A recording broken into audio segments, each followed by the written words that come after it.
আসসালামু আলাইকুম হুজুর। ওয়ালাইকুম আসসালাম। হুজুরে তো দেখি নামাজে পুরো 100 ভোর 4টা বাজে খারাইছি, 6:30 বাজে মসজিদ থেকে বেরেন নাই। বাহ, মোল্লা একেবারে পাক্কা মোল্লা। কি ব্যাপার, তুমি আমার সাথে এরকম ব্যবহার করছো কেন? ব্যবহার তো এটা মাত্র এখানে যে ব্যবহার করমু এটা আপনি মনে করেন মানে একেবারে আপনার গায়ে আর দেহে তো মিশা যাইব গা। আরে বরস না অন্তরি।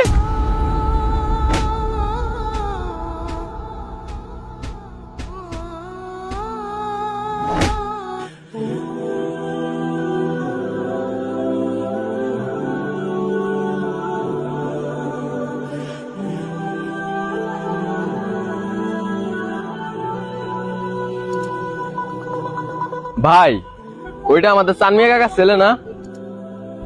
মনে হয় তো চানমিয়া কাকার ছেলেই। হ্যাঁ হুজুর, ও তো চানমিয়া কাছে দেখা যায়। আচ্ছা ভাই, ওর একটু ডাক্তার নিয়ে আসেন তো, ওর সাথে একটু কথার কাজ আছে।